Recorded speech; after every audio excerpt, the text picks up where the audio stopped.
Hi everyone. So this week we're going to talk a little bit about exercise physiology. We're going to also go down, talk about how you might put a heart rate monitor on a horse, look at that as you push a horse through 3 gates or even into the gallop. We won't go quite that far today. Talk a little bit about pack cell volume, how you might assess that, why that's important. And so before we go downstairs, first I want to talk to you about a few points related to exercise physiology and kind of monitoring fitness in the horse. This is something that you can do on any of your horses. If you ride and you barrel race, or you do endurance riding, or literally any sport you want to condition your horse work, you can keep track of heart rate and you can look at their fitness and you can pay attention to exercise physiology. And so it's really pertinent to about anything that we are doing. And so we've got a couple things to remember when we start talking about exercise physiology and the need of exercise. Really, again, this is using all physiological systems. Today we're going to focus mostly on the cardiovascular system, okay? We're really going to look at the heart, okay? This most reliably defines the fitness status of a horse, okay? We're going to look at heart rate in a few different scenarios, if you will, okay? We're going to look at it before, and so you guys know resting heart rate. We'll give you some of those values here momentarily. We talked about that 30 to 40 beats per minute. You guys should know how to assess heart rate with a stethoscope on the left side of the horse like we showed you, okay? But today we're going to do that with a heart rate monitor. So what is that heart rate before exercise? What is it during, okay? Now, without a heart rate monitor that we'll show you here in a bit, that's really tough to assess, okay? To push the horse up to a trot and then up to a lope and then all of a sudden stop and move in with a stethoscope, it's a little too cumbersome and it's not gonna give you great data. And so there's a lot of really good heart rate monitors out there, very similar to those that we put on humans, that we can also adapt to the horse. So we're gonna keep track of that as we move through 3 gates, see how the heart rate changes. We can plot that on a graph, pull the data in. It's pretty cool. Then the after exercise piece is how fast that horse recovers, okay? If they recover quickly, they're much more in shape, okay? If it takes them a long time to recover, and same go with humans, taking a long time to recover, they're pretty out of shape, okay? And so we can look at the fitness level and use that as kind of a testament of how they're doing. So when we talk a little bit more about that cardiovascular system, really that's again our main focus today. We know that obviously it's delivering blood to the muscle, okay? That muscle needs 2 things, okay? Needs energy sources and oxygen for that muscle activity, okay? And so we also have the cardiovascular system there to remove some byproducts of energy metabolism, both carbon dioxide and lactate. We'll talk about that lactate a little bit more even at the end of these slides, and maybe when we are downstairs with the horse. We're not going to work anything hard enough today that we push them into an anaerobic state, but should we get that far, and we'll talk about that higher heart rate, we are going to have that lactate as a byproduct, and that's something that we do have to consider, okay? Rate of the blood flow, obviously it's regulated by the heart rate, whether that's 30 to 40 beats per minute or whether that's 220 beats per minute, okay? If it's 220 beats per minute, man, the blood flow is just flying through that horse's body, okay? You'd expect that to increase with exercise. We talked about the size of a horse's heart, and so, you know, on average it might be, again, 11 pounds or so, and then you could take something like Sagittarius, and he was always known to have an abnormally large heart. So what are some of those values, okay? You know resting. We've talked about that resting heart rate so far when we talked about general health parameters that you should be familiar with. And so that resting heart rate, 30 to 40 beats per minute, okay? That should be ingrained in your head now. And so we'll fit this horse with a heart rate monitor. We'll look at him. And again, we should be sitting around there before we take him in and doing the exercise. The other thing to consider and remember is what we refer to as this anaerobic threshold, okay? We're going to classify this in a range of 150 to 170 beats per minute, okay? As a horse pushes above this range, they are working anaerobically. Below this, they are working aerobically, okay? Now, we say that this range might be somewhat genetically influenced. Maybe some line of racehorses, they stay towards the upper end. They don't push to anaerobic until they get 170 beats per minute.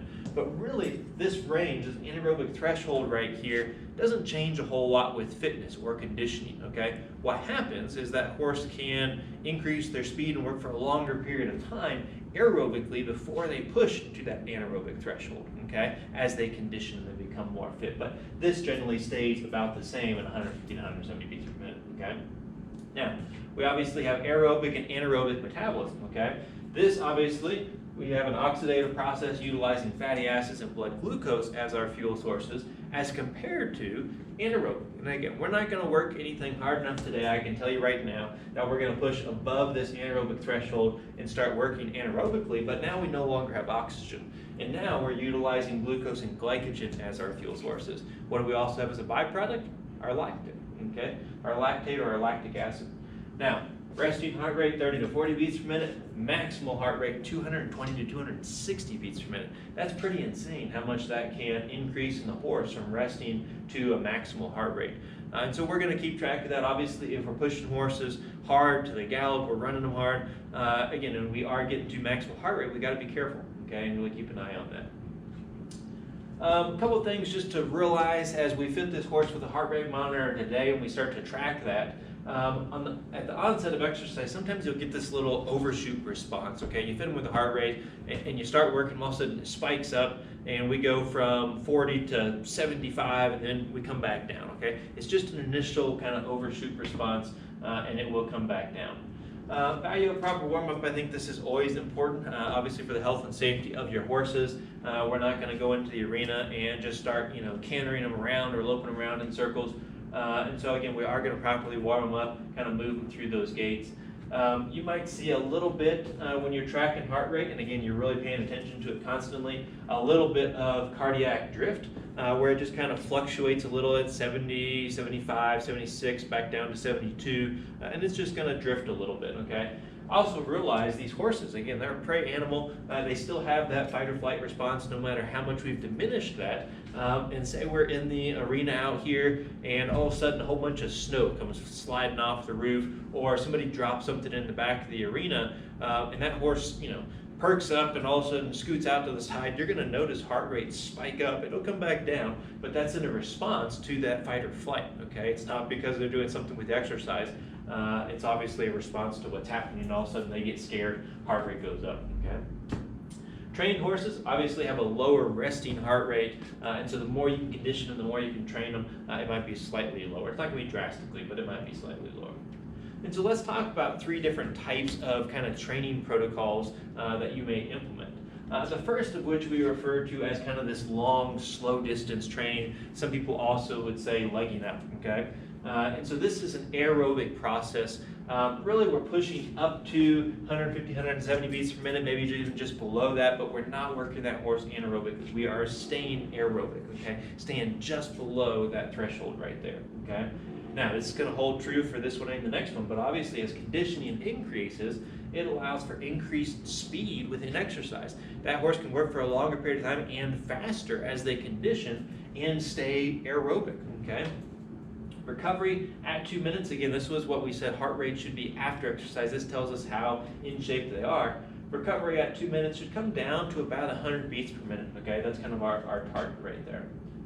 So we can go down to that was aerobic, we can go down to that anaerobic process, and this is really our speed training, okay? And so this is what we might refer to as breezing, and again, working anaerobically now above that threshold. And so now we're pushing these horses to 170, 190 beats per minute, okay? Bit difference, not drastically, but just the other side of that threshold. Same thing holds true. As conditioning increases, allows for increased speed in exercise in that bout, okay? They can work even harder as they condition, become more fit. Recovery at 2 minutes, what this should come down to, about 120 beats per minute, okay? Warm up and warm down, still necessary, especially as you're doing speed training and pushing to that level. We want to make sure we warm them up into that. The warm down or cool down, whatever you want to call it, this is going to be important too. We're working anaerobically. We have a byproduct that is lactate, and as we cool that horse down and we continue to work them even aerobically, it's going to utilize some of that lactate and reduce the amount of time that it's still in that horse's body, okay? The other type that we could do is kind of what we refer to as interval training. Sprint and relief, sprint and relief, sprint and relief, okay? And so this interval training is really a combination of anaerobic and aerobic metabolism. We can, it depends how many intervals we're doing, we can push a horse near maximal heart rate. And so you do have to be careful and keep an eye on that, okay? There is a point where they hit fatigue and they can no longer go anymore, okay? And we've got to be careful that we don't push them too hard. And so all this is doing is these horses are sprinting. You can see a heart rate range right here. So they're working anaerobically, and then we let them come back down and recover, okay? And now they're working 120 beats per minute. And then we sprint them again, and then we let them recover. And then we sprint them again, and we see how many intervals we can do, okay? Conditioning increases speed, and the number of intervals that they can then accomplish of sprint, release, sprint, release, sprint, relief, okay? The more in shape they are, the more they can do that. If they're out of shape, they might hit 3 of these right here and they're like toast, okay, they're done, okay? And so again, things that we can do to help condition our horses, get them more in shape. It's worth mentioning, as we're going to keep an eye on heart rate, obviously this is probably no surprise to you, you would expect a sharp increase during an exercise bout if there was an injury. If a horse, they fracture a cannon bone, or they rupture a tendon, or anything that is an injury while they're running, while they're exercising, you're going to see an increase in that heart rate, okay? We talked about colic, okay? To no surprise, when you have a horse that's colicking, heart rate goes up, okay? Because it's painful. You'd expect the same thing of an injury during that exercise bout, or performance for that matter. Make sure you know the difference between injury, spiking up like that, versus fatigue and overtraining, and knowing when to stop, okay? And so again, this is just something that takes some time and to pay attention to as well. But again, if you see all of a sudden they're lame, you see this go up, again, that's a result of injury. Sometimes you have fatigue, overtraining, where again, you just push them towards that maximal heart rate, too many sprint and relief, and we've got to just take them down. Talk a little bit about lactate. I told you this is that byproduct of our anaerobic metabolism. A couple of things that occur as a result of that lactate. One of which, it reduces the pH in our muscle fibers. Okay, it also reduces our energy production. Muscles, it's tough for them to become able to contract anymore. Reduces our force output, and to get rid of that lactate in the body, really it takes about 3 hours post-exercise, but this is where I told you that cool down is helpful, okay? It is reduced with light exercise, so if you just continue to walk that horse out for a while, lactate is then used as an energy source in aerobic metabolism, okay? And so we're going to cool that horse down, use up some of that lactate if we really push them and work anaerobically. But again, today, we're just going to push them through each of the 3 gates just so that you can see how that heart rate might change. They're not actually going to work anaerobically. Most of our horses are somewhat in shape.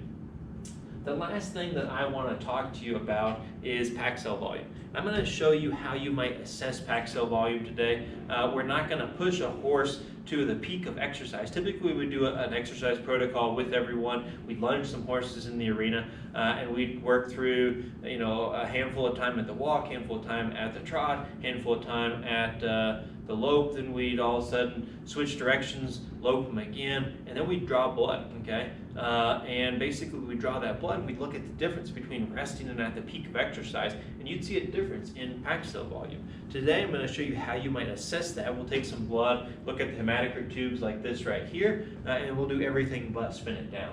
And so let's talk a little bit about pack cell volume, why this is of interest and importance, okay?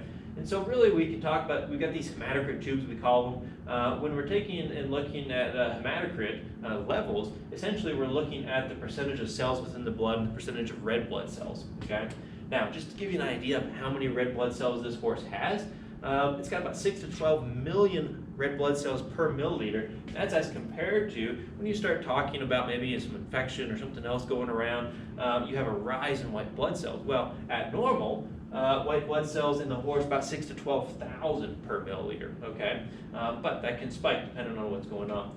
Dehydration and anemia, these could be something that are determined as a result of your hematocrit levels. If you have a high hematocrit, it might be a result of dehydration. If we have low number of red blood cells, that could be a result of anemia. And so we can pay attention to those results as well. On average, our pack cell volume at rest for the horse, if I just go out to the paddock, the pasture, the horse before I start exercising them, pack cell volume at rest is 35 to 40%, okay? And again, it's a percentage, and we'll show you how to assess that. But if you can see this hematocrit tube right here, here's your packed red blood cells. This is what essentially we're looking at here. And then it splits off into your plasma at the top. So this would be 0% right here. At the top of our plasma would be 100% right here, okay? So 0 and 100%, essentially where this is essentially, if this is halfway right now, it's essentially gonna say we've got 50%.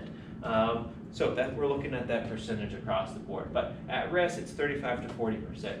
Now, Horses are really unique because they have this splenic reserve of red blood cells, okay? And during exercise, they have splenic contractions that push more red blood cells out into circulation that allow them to perform even better, okay? Essentially, horses can naturally blood dope themselves, right? And so humans only wish they could do that. You get in trouble for that. You hear about humans, though, even in races, that will blood dope because you increase your oxygen carrying capacity, right? You got more red blood cells in the bloodstream. Horses can do that with splenic contractions. They push more red blood cells out. And so if we look at packed cell volume at the peak of exercise as compared to at rest, it's much higher, okay? Now, stress and excitement also cause some splenic contractions, push some red blood cells out into circulation. But like we said, horses can essentially naturally blood dope themselves. Now, the reserves and what those red blood cells increase to at the peak of exercise could be anywhere from, this says 65 to even 70%, okay? And so that's a big difference in the number of red blood cells in circulation. We said 35 to 40% at rest. At peak of exercise, we might see a difference in packed cell volume up to 65, 70%, okay? Look at a lot more red blood cells in circulation, they can perform even better. And so we'll show you today how you might take some blood and how you might assess that packed cell volume. Pretty easy to do, okay? And so with that, I think let's take a look at a video that Dr. Hess has allowed us to view. She's running a horse on the treadmill here and pushing them pretty far. They start to canter, and we'll watch as they start to draw some blood and look at some various parameters on this horse that's on the treadmill. And pretty cool, especially for research, to be able to have that horse running right next to you, okay? And you're standing still, and then all of a sudden we can pull blood. There's no other way to do that in an arena setting outside of being able to utilize a treadmill. And so a lot of our facilities across the country have these EquiGym treadmills, and it's pretty cool to see these horses work on them. And so let's go look at that treadmill clip real quick. So we've got a horse on the treadmill here for Dr. Hess's study, and I've shortened the clip up a little bit. They take it through 3 great gaits of the walk, trot, canter, but again, it's a pretty long clip. I've overlaid also the heart rate on here so that you can kind of see what that looks like. This horse was a little amped up, so the initial heart rate here, walking, it's around 100 beats per minute, a little high. They're kicking this horse up to a trot now, and they have inclined the treadmill, and so it's one of the cool things about that. Sure, we can run them through various gaits, but we can also put them on an incline. And so you saw that thing lift and increase the amount of work that they then have to do. On this, we're also keeping track of heart rate of this horse. We're watching them as we push through the 3 gaits, making sure we don't fatigue them too much. They're going to put this horse up to a canter here in a second. As this horse gets to the canter, I kind of left the snapshot of the heart rate at the peak. It gets to a max heart rate of about 219 beats per minute, which is up there, definitely working anaerobically. And so they took lactate levels throughout this just to be able to use for the study. And so still pretty cool to be able to watch this horse, be able to stand next to them as they canter and actually watch gait analysis. Again, they don't move quite as normal as they do on the ground, but still pretty cool. Okay, so hopefully you enjoyed that little clip of a horse running on a treadmill. Again, it's pretty cool to be able to see that. Always fascinates me. We used to have a treadmill at one of our facilities in Virginia, and we put horses on it pretty frequently, and it was always a fun thing and really cool to watch. It takes a little bit of time to train these horses onto the treadmill, but again, not a lot. They pick it up pretty quick, and some of them really thrive in that experience and do well. And so I think with that, let's go ahead and head outside, and let's talk about how we might fit this horse with a heart rate monitor, and then we'll go ahead and lunge him a little bit and push him through 3 gaits and look at how that heart rate monitor is going to essentially change or show the varied heart rate.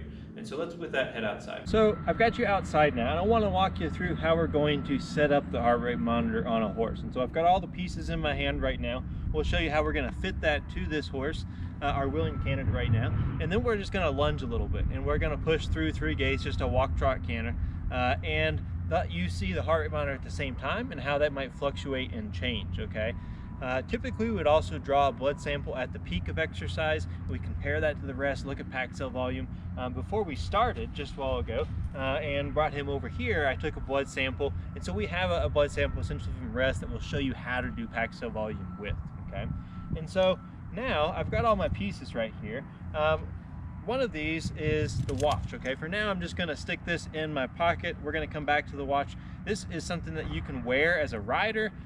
In this case, somebody will stand off to the side as we start lunging. And so again, this is something that is pretty easy to keep track of. It's going to show you that heart rate. It can track time.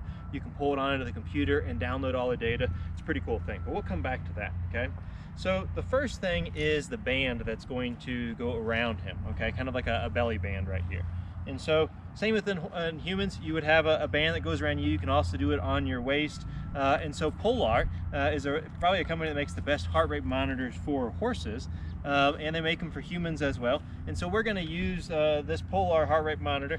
And if you looked on the back of it, it's a little tough to see. But if you looked on the back of it, one's right here, okay, and the other's right here. We essentially have 2 electrodes, okay?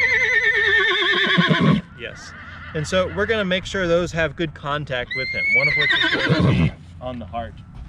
And so luckily he's not too fuzzy yet. But real quick, we're just going to adjust this, and I go ahead and get it on, make sure it's not tangled, and then as long as it's not, I got a little tangle, as long as it's not tangled and we've got it on, then we will just simply clip this.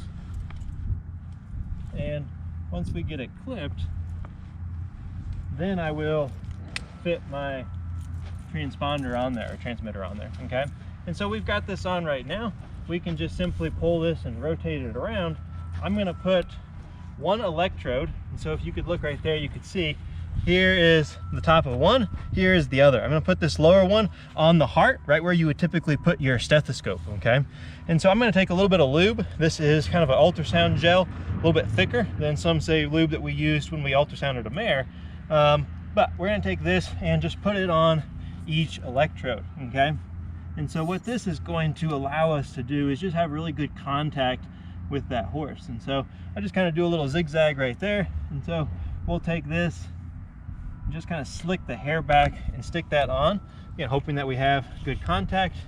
And then we'll do the same right here, kind of slick that hair back, make sure we have good contact, and we're good to go for the most part. We haven't yet put our little transmitter on, so as soon as I snap this little transmitter on, now these are all Bluetooth, okay? And so the Bluetooth is a great technology now, so we just simply snap this on, and from here, voila, okay?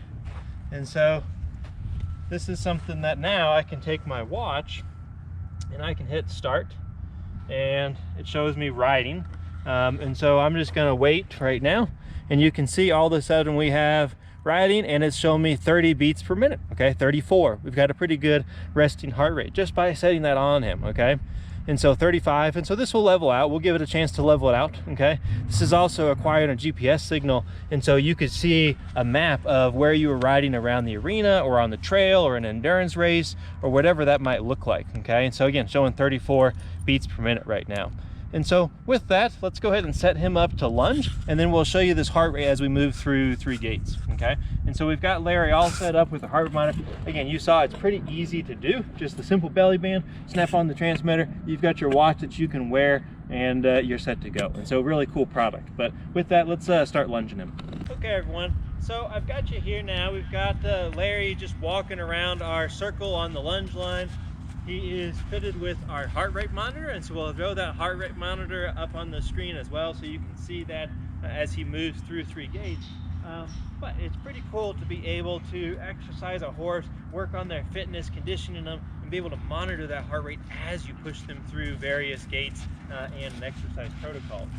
These heart rate monitors, they're pretty affordable. Might cost you a couple $100 for one, but it'll last you forever. And so we're just warming up a little bit, just going through at a walk. And so we'll monitor that heart rate, and then here in a moment we'll step up to the trot, and then we'll push up to the canter, and we'll just look at that heart rate through each gate and kind of see where it's at.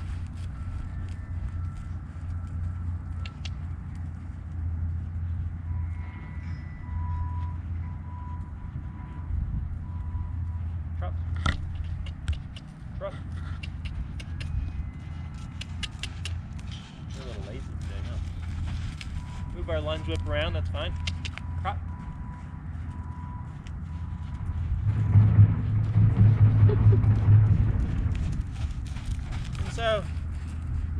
our heart rate as it has started to increase now.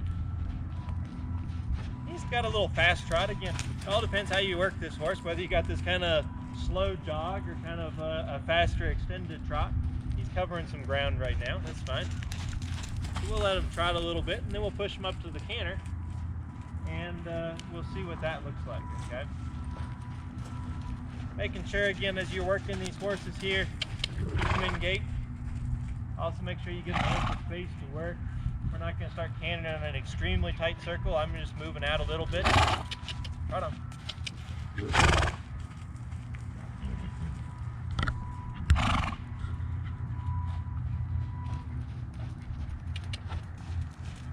Start to anticipate as they start to come down. Keep them in it for a little bit.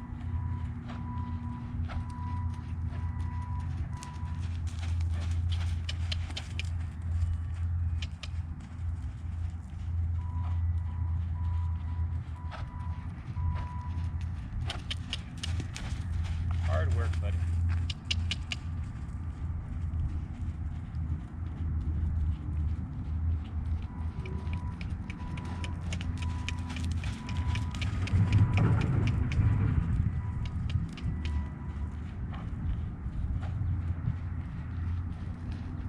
You could lunge in a bridle, you can lunge in a halter.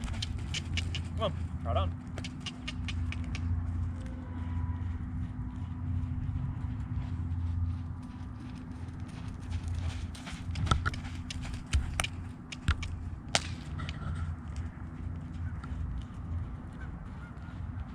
Now let's go ahead and bring him up to the canter and see what it does to our heart rate. Canter. Come on, canter. There we go.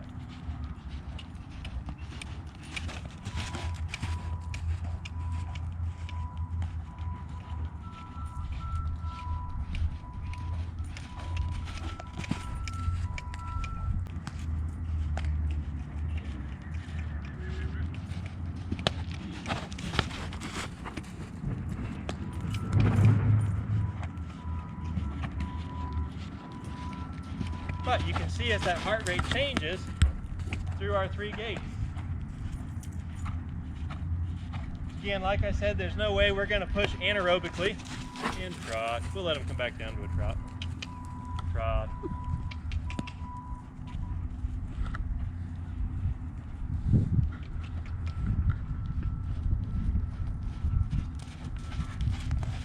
He's not working that hard. Hopefully you can see that heart rate coming back down, recovering a little bit.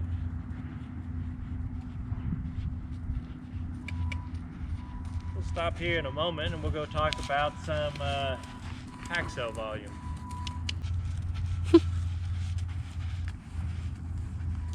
So we've walked them out a little bit. I think with that we'll go ahead and stop and let's take over and look at the pack cell volume. Okay, so I've got you inside now. We lunged Larry, and I want to talk to you a little bit about blood and some pack cell volume, okay? Like I said, the horse is a remarkable animal in the sense that they can basically blood dope themselves. During exercise, they can have those splenic contractions, force more red blood cells out into circulation, increase their oxygen carrying capacity for that muscle activity. We said pack cell volume at rest, 35 to 40%, peak of exercise, intense exercise, could increase to 65, 70% or so. Now, I'm not going to actually spin it down, but I want to show you everything but that, because we don't have a good peak sample to really compare anyways. And so I drew a blood sample from Larry right before we started. And so this is what that blood sample looks like. And just naturally letting it sit, you can see it already has split into our red blood cells. And then what's this? This is our plasma, okay? And so this is essentially what we're taking a fraction or a percentage of. We'd spin it down and you'd have your packed red blood cells, and then you'd have your plasma. And when we say 35, 40%, 65%, it's the percentage of red blood cells in comparison to the entire thing, okay? And so this is in a purple top tube right here. And so this has a EDTA in it. It's essentially going to keep this from clotting. If we had this in a red top tube, it would clot, be our serum tube. I say this because we can take this tube and now you can see it separated, our red blood cells and our plasma, but I can very easily mix this back up and again keeps it from from clotting, that kind of anticoagulant. And so to be able to look at our red blood cells and our packed red blood cells, we're going to draw up basically that blood into one of these little hematocrit tubes. Okay. Now I've got a couple sitting here. It doesn't matter which ones you use. This one that's right here is a glass one. This one is plastic. The only advantage to the plastic one, sometimes you're trying to use capillary action to get it to pull up. Sometimes you can take this, and obviously there's some flex to a plastic one. You can bend it, and that can aid you a little bit sometimes in that capillary action. This glass one obviously is not going to bend, it's just going to break, but it doesn't really matter which one you use. Okay, and so we've mixed this up a little bit. To be able to draw this up into our capillary tube, we're just going to take the topper off of this sucker, okay, and then we're going to set our blood tube aside. I highly recommend when you do this, you pull blood out of the cap right here. Don't try to tip this blood tube up and then pull it into your hematocrit tube. You're liable to just spill blood all over the place. You don't need much for this little capillary tube. And so we're going to take this and just simply take this and stick it in our blood, and capillary action is going to fill it. You guys can see that blood going up, okay? We're going to fill this about 3/4 of the way or so. That's pretty good. We've used up all of our blood in the little top right there, but we've got plenty in here, okay? And so we can just set that back in. Now, notice I've got my finger over the top right now, because if I let go of my finger, it's creating a vacuum. What's going to happen? All my blood's going to evacuate back out. And so the way that we seal this is I've got my finger on the top. We come over to this, basically call it critoseal for hematocrit tubes. Basically just clay, okay? It's a soft clay. And so we can take our hematocrit tube, set it on top of our clay, let go now because I've got pressure on top, plunge it into the clay, and if you looked at that now, you could see there's a little clay stopper on the bottom, okay? And so we would just simply take one of these that is this was pre-exercise, and then we would draw another blood sample, do the exact same process with our post. We'd spin them down, and then basically when we spin them down, it's just separating that back out to our plasma and our red blood cells, just like you saw that initial separation here. And then we're going to evaluate that, okay? And so when we evaluate that, we're looking at one of these charts right here, and I'll get up just so you guys can see, but it's pretty cool. You just have a scale that's 0 to 100 here, 0 to 100 here, and all we would do is after we've spun this, you're going to see that definition again between the red blood cells and the plasma, okay? Let's say that, again, it's still here at the bottom, and then obviously it's here at the top. We would just roll this along until it meets both the 0 mark and the 100 mark, okay? That's why it's diagonal line. We would find where the plasma and the red blood cells meet, and then we would trace that line all the way back. You could see 70%, and then all of a sudden down to 60%, and you have demarcations in for each individual 61, 2, 3, 4, and so on. And so it's as easy as that. Roll it along, basically find the split between plasma and red blood cells, and then trace it back and look at the percentage, okay? And so it's basically how we would assess packed cell volume, just like you saw that separation here in that initial EDTA tube. Another thing that we could frequently assess would be lactate, okay? And so we could draw a blood sample, use a little tiny lactate monitor, and also see if there was any lactate buildup. We didn't work that horse anaerobically, so I wouldn't expect that. But it's something that we could also look at. And so with that, hopefully you guys learned a little bit more today about exercise physiology, the cardiovascular system, how to fit that horse with a heart rate monitor. It was cool. You got to see that as it changed. We pushed up to, about 140 beats per minute or so in exercise with Larry. And then you could see as he started to come back down, and then hopefully you understand a little bit more about packed cell volume. Like I said, the horse is so cool in the fact that it can essentially blood dope itself. And so with that, we will see you guys next time.